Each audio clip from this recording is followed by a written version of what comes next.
Hello everyone, and welcome to Tech News Now, your source for the latest in tech. I'm your co-host, Adam, from Adam Reviews Tech. I am a recent college graduate, actually, and probably going to go back, so that's always fun. And I'm based in the United States. Johannes and I made this tech news show to talk more in depth about different topics and everything, and give our opinions as well as inform you guys on the latest in tech. As you can tell, my camera is very overexposed right now, which I know you guys are loving the look, but don't worry, that will improve for the next stream, as well as the audio, as we do have some stuff coming in. And Johannes, go ahead. Okay. Hey guys, my name is Johannes from Tech PhD. That's the name of my channel. I am a fifth year medical student and I am based in Ukraine, which is pretty odd, but let's not get into that. So yeah, like Adam said, we made this podcast to talk about, tech news, the latest and greatest in tech. And sometimes we can't really say everything on our YouTube videos because then you're going to have 30-minute, an hour long videos. So we're going to bring all of that here. And I really hope you guys enjoy what we bring to you.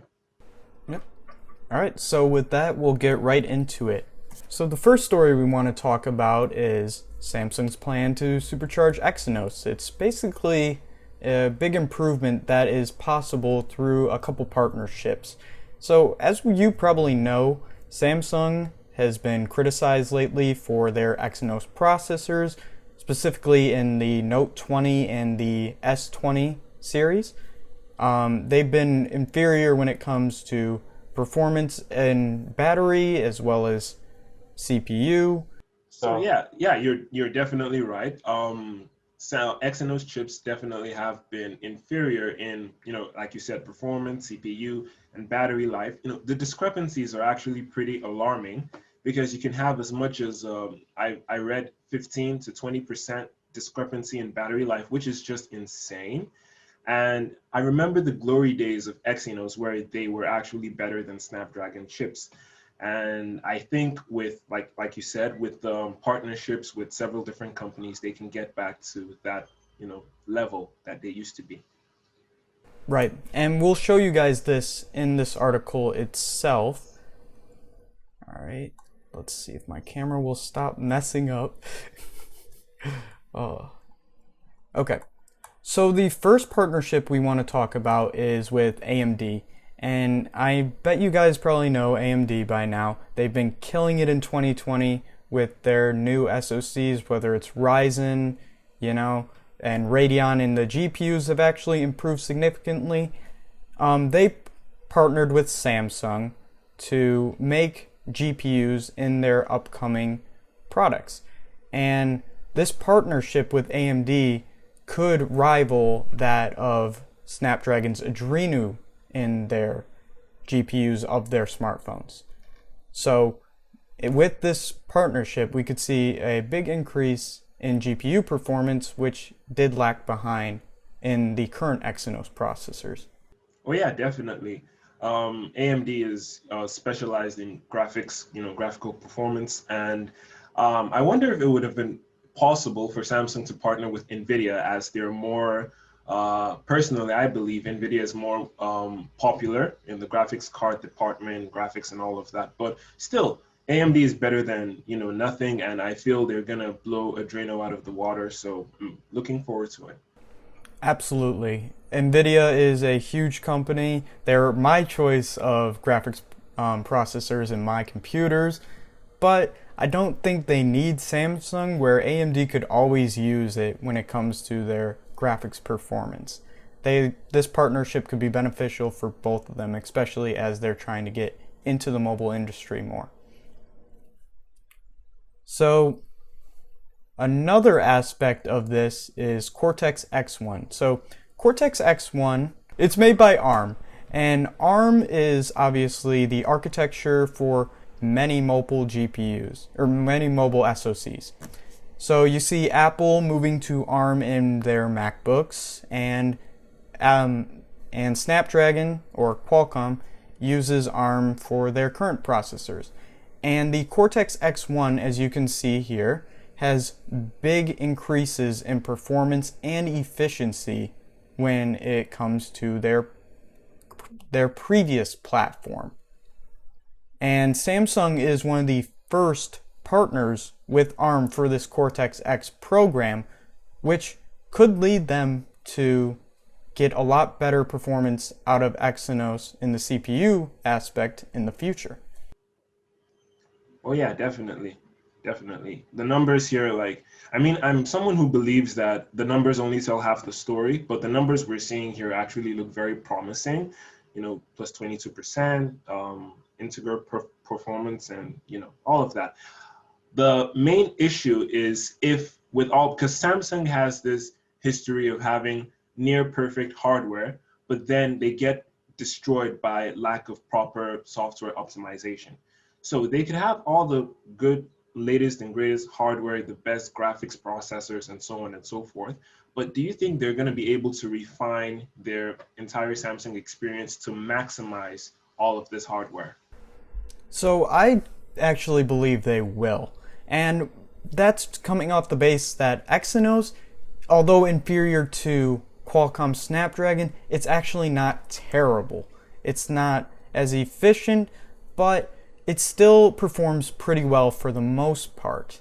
And if you compare it to Huawei's Kirin even, both in-house chips of big smartphone manufacturers, the performance differences are not that big. So I think Samsung is going to take this, and maybe they spent less time on a new Exynos chip for the Note 20 series, given that they stuck with the 990, to explore how they could perfect this architecture. Oh yeah, that makes a lot of sense. I hope that's what they're doing because Samsung can be really unpredictable.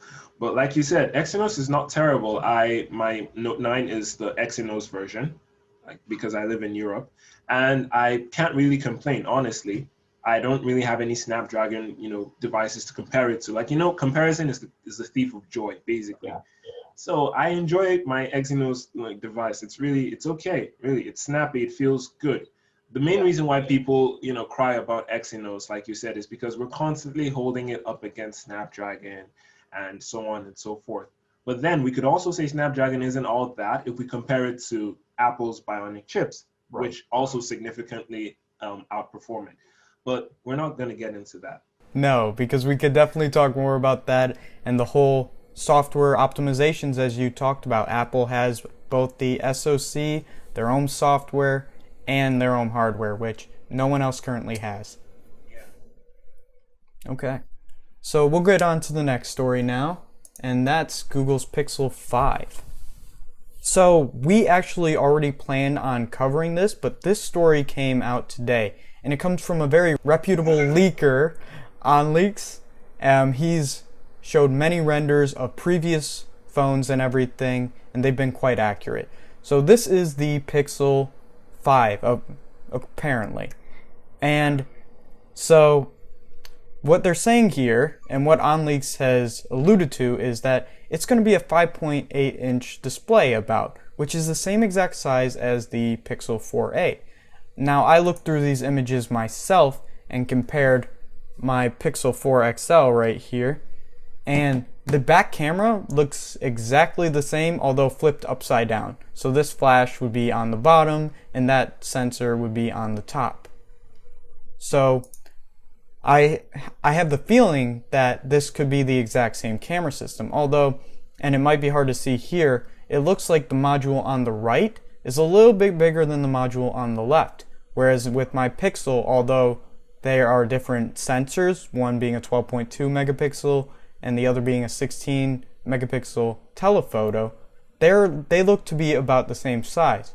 So that could be maybe this leak is a little bit off, or that could be maybe an ultra wide or a 3 times telephoto. Who knows? So we know somebody on Twitter, and you'll go on. Okay, yeah. So, like you said, we know someone on Twitter, Jason. I'm just saying, Jason. Yeah. And he recently revealed or unveiled some information, some very interesting information about the Pixel 5. And it's kind of it's kind of different from what we have over here. So all leaks revealed that the Pixel 5 display size would be 5.8 inches. But Jason said that his source, let him know that it's going to be a 6.67 inch Pixel 5.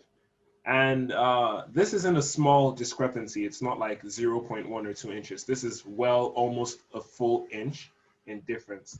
So I'm not really sure why there are two different, like such different sizes of displays. I think we know that with the absence of the XL version with the Pixel 4a, this could be a Pixel 4a, maybe 5G version, with the same size of the screen, the 5.8 inches, and so on and so forth. And then probably the 6.67 inch version is the real Pixel 5 display.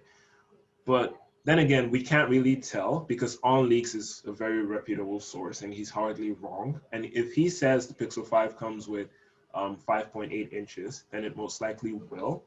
Probably 6.67 inches would be for the Pixel 4a 5G. But now that is kind of, I'm not sure why the display would need to be that much bigger if all they're adding is 5G. So it's kind of confusing, actually.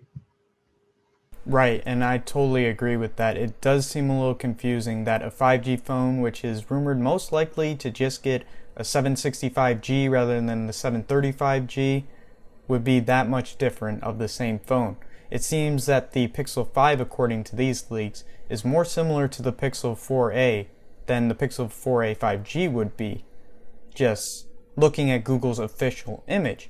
Now, maybe we can tell something like, okay, his leak of the actual color and everything looks exactly like this one right here. So maybe he is just using this source to show that because it's next to the 5 rather than the G, something like that. But we are gonna speculate and say that it's possible that the 4A 5G is the one that was leaked here. Now that might not be the case and probably won't be because as Johannes said, OnLeaks is right a lot of the time. So, but it is a possibility. Okay. So we'll go on to the next story again. And you can lead the point. Okay, so this story is one that it's been really interesting to me actually. Oppo launches a 125 watt flash charger. This headline alone really, piques my interest because we all remember what happened the last time a smartphone company tried to push a battery to its limit. RIP Samsung Galaxy Note 7. You will be missed. So when I heard about this, I was like, okay, interesting. And then I started doing some research, and apparently Oppo is launching a new line of 4 different chargers. So they've got a 65 watt AirVook wireless charger. So basically a 65 watt wireless charger. They've got a 50 watt mini SuperVOOC charger. They've got a 110 watt mini flash charger. I don't think it was mentioned in this article, but oh yeah, it's here, 110 watt mini flash charger. Yeah, and the 125 watt flash charge. And we've always had the exactly. And we've always had the argument that fast charging isn't really good for your battery and so on and so forth. It reduces the number of cycles you have and all of that. But then Oppo claimed to prevent this by increasing the number of what was it exactly? It was some very complicated explanation they gave. They said they would increase the number of volts while maintaining the number of amps. So it's kind of confusing. But what I did understand is in the devices which are going to maximize the 125 watt flash charging, they're not going to have just one battery. It's going to be like the Galaxy Fold with 2 batteries laying parallel, beside each other, and that's what helps them charge much faster. And then these chargers, as tiny as they might look, have a bunch of temperature regulators and temperature sensors, so they know when to adjust the charging rate when the temperature gets to a particular level or something like that. And then they also talked about some, what's it called? It was some type of chip, which would be embedded on the charging ports to also ensure that the temperature remains very constant all through. And yeah, like this part of the article says, 125-watt flash charge, faster charging in the 5G era.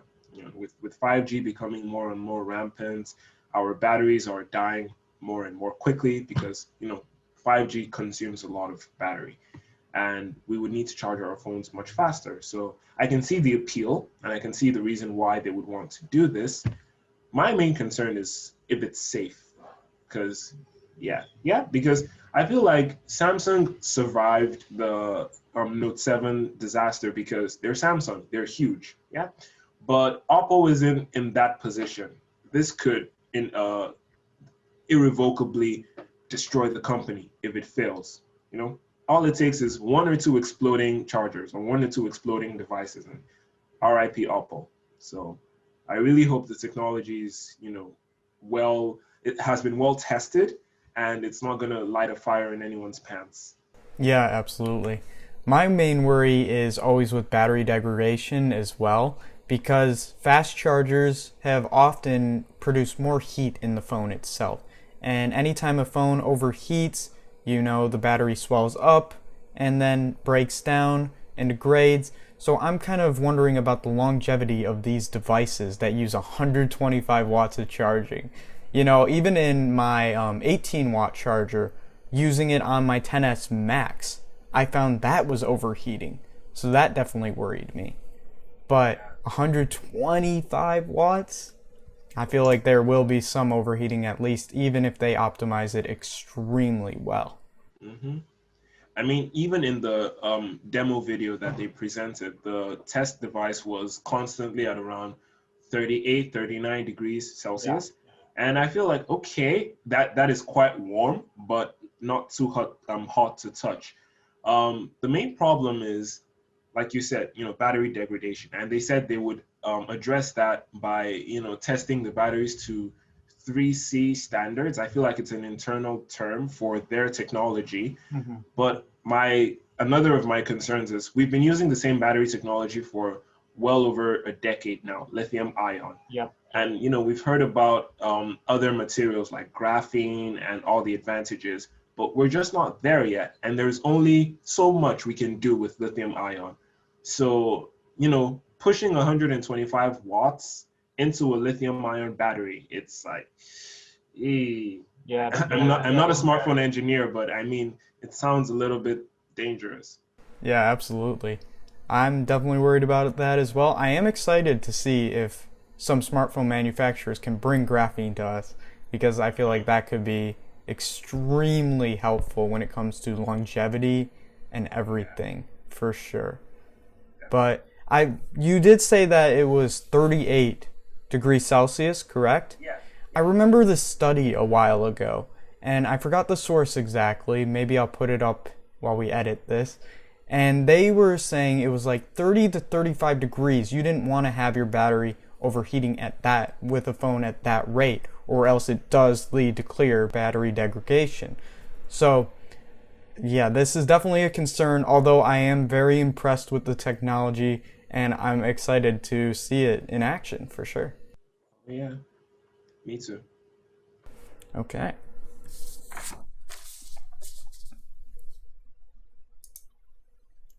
So the next story we're going to cover is Apple versus Fortnite, or Apple versus Epic Games. So you can see by here, this Mac Rumours page does a good job talking about the timeline, but we can go over this a little bit. So on like June 16th, Epic CEO basically comes out and says, hey, Apple's greedy. They're not, and nobody's benefiting from their 30% cut, and we will not take it, right? Mm-hmm. And it takes them a while because they go up and they claim, oh, Apple's a monopoly, and they want them to switch this, of course. But Apple's response is, we do this for everyone. You're not special, Epic Games. And Epic goes on and uses the card that this is for their developers, and you're taking money from devs by doing this, okay? And I don't think people realize how much it does take to keep up the App Store and everything and run it. It isn't just, free technology that you can just go post. Apple puts a lot of resources into regulating their App Store. Oh, yeah. And so right here, we finally see in August 13th that Epic decides, okay, we're sick of this. We're putting a direct payment method so we don't have to pay the 30% cut. And both Apple and Google realize this violates their terms of service, of course. And then shortly after, both the Play Store and the App Store ban Fortnite from their application store. And now we're in a big legal dispute where Epic's suing both Apple and Google. So it's definitely kind of interesting. I definitely am probably more on the side of Apple here, just given the fact that the timing seems kind of off. The Fortnite game itself came through a beta in 2018 of March on the App Store. And now in 2020 of June is when they first really made their big complaint. It just seems like weird timing. We knew how prevalent Fortnite was in 2018. It was still going very strong. But now that their revenue is a little bit down and everything and less people are playing the game, now they're deciding to go attack these guys. It just seems like the timing is a little bit off. What do you think? Oh, yeah, definitely. I agree with you. I feel like, yeah, the timing is a little bit suspicious because back when Fortnite was all the rave, Epic Games didn't really have any, concerns with if, we should pay Apple or pay Google. But on the other hand, when Fortnite actually came out into the mobile scene, what I remember is it wasn't available on the App Store. You had to go to the Epic Games website and download the Fortnite installer. Yeah, basically it wasn't available on the Google Play Store, and you had to download this launcher and all that. A very long, complicated process. Then eventually they came out to the Play Store, they came into the App Store, and like you said, it takes a lot of resources to actually manage these platforms. Like, not just any developer can just go and drop any app on the App Store or on the Play Store. It takes a lot of screening. It takes a lot of different things. So Epic claiming that Apple is being unfair to them or Apple is demanding too much, I'm like, no, they're not. Because remember, Epic also came out with the Epic Game Library or something like that. Basically, they became competition to Steam. Like they basically wanted to do what Steam does, and that was a whole controversy a couple of months ago, or I don't remember how long ago it was. Yeah, I actually got GTA from that store for free a couple months ago. So. Oh really? Yeah.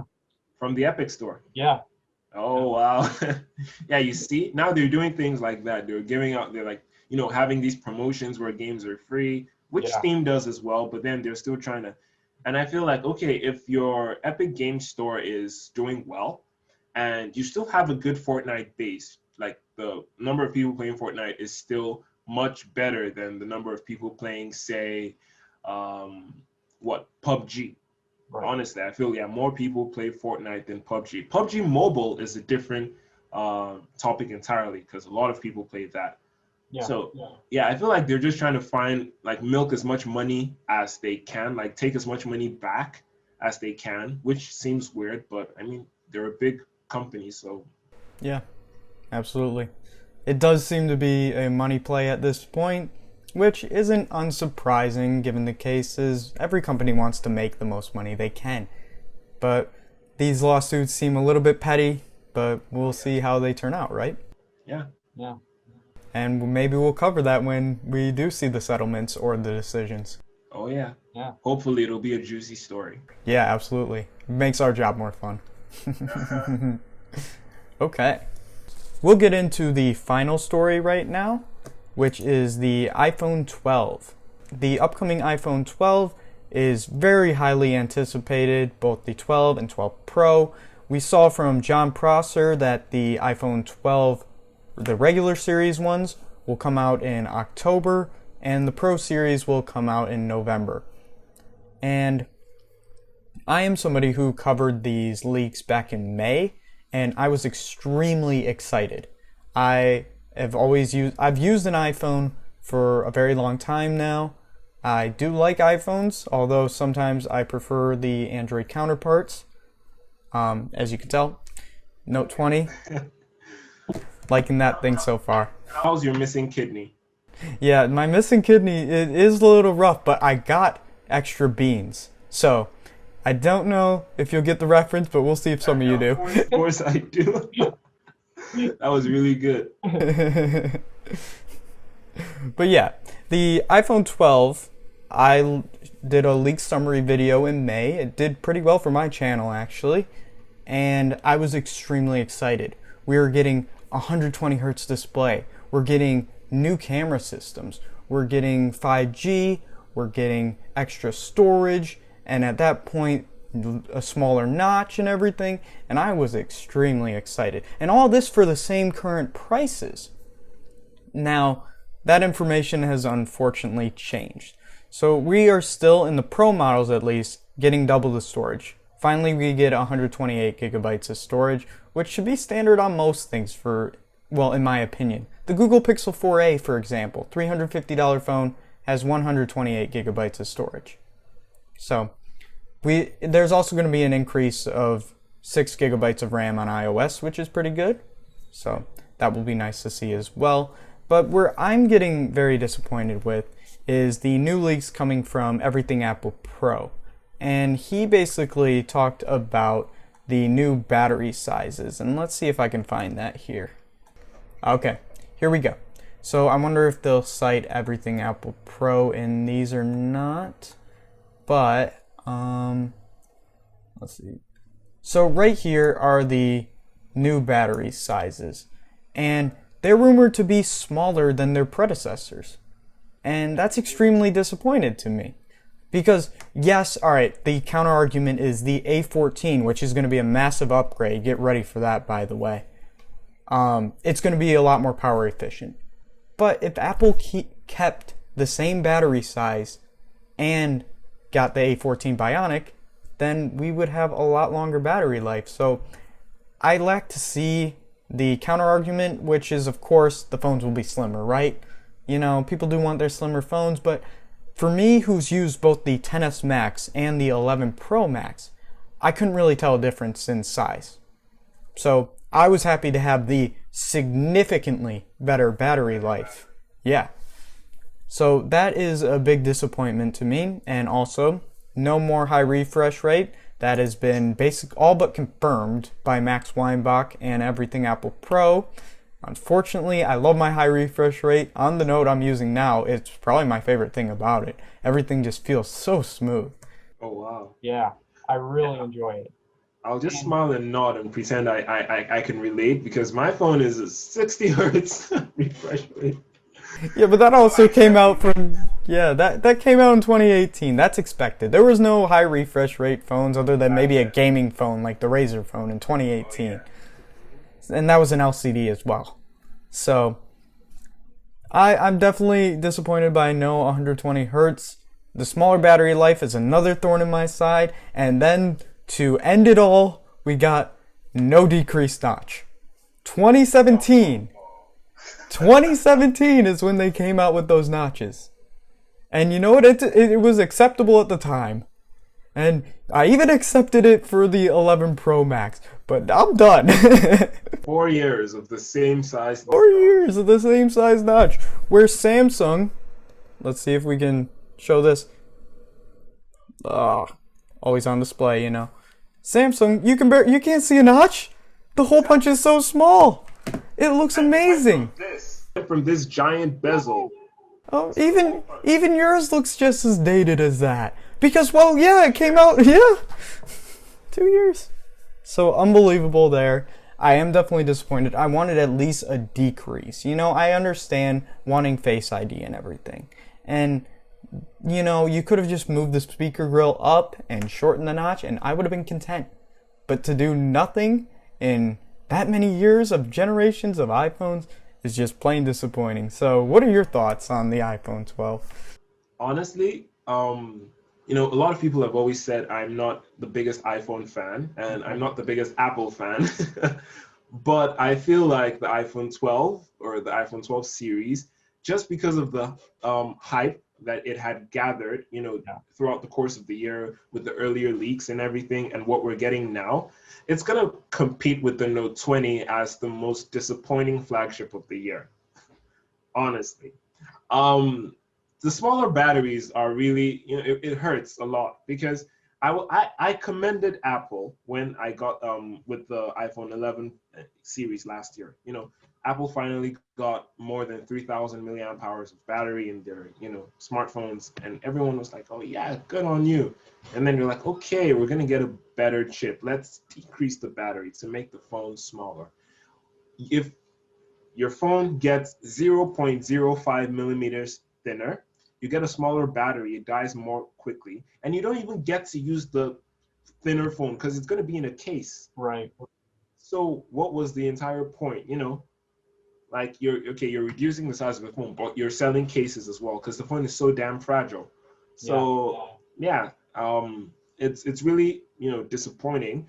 Expecting a high refresh rate at the iPhone with the base iPhone 12 model is not it's not preposterous. Honestly, it's not a ludicrous idea because the OnePlus 7 Pro, came out.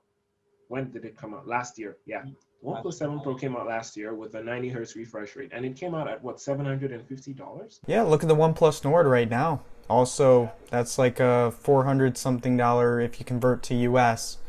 And that's, Yeah. 90 hertz refresh rate. There were so many of them, yeah.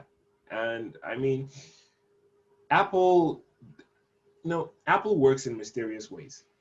We cannot understand how they do it. We just have to accept whatever they bring out to the people. yeah, yeah. And I'm actually not as disappointed with the regular iPhone 12 series. I'm a big Pro user, but if I look at this from my standpoint, when it comes to the 12 series, you're getting a 1080p OLED finally. And that was my biggest complaint with the regular iPhone 11. I hated that display.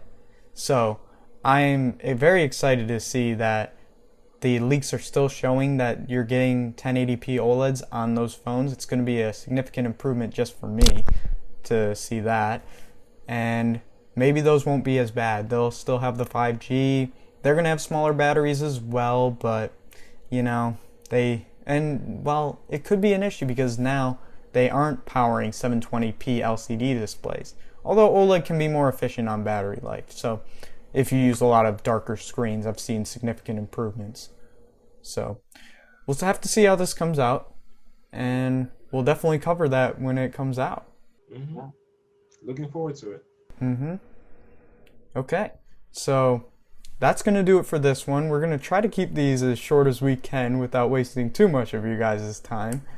Thank you all so much for watching, and I do promise that the camera and microphone quality is going to get better. I promise you guys. So We will hold you to that promise. yeah, absolutely. Anything else? No, actually, I think this went really well. Thank you guys so much for listening to our first episode. Sorry if we sound a little bit inexperienced, like it's our first episode. So, Right. we promise things will get a lot more fun and professional along the way. We hope you guys stick with us, throughout this journey. We're going to be here for a while, so please make sure you stay tuned for the next and consequent episodes as well. And yeah, take care of yourselves, guys. Yep, take care, stay safe out there, and peace. Peace.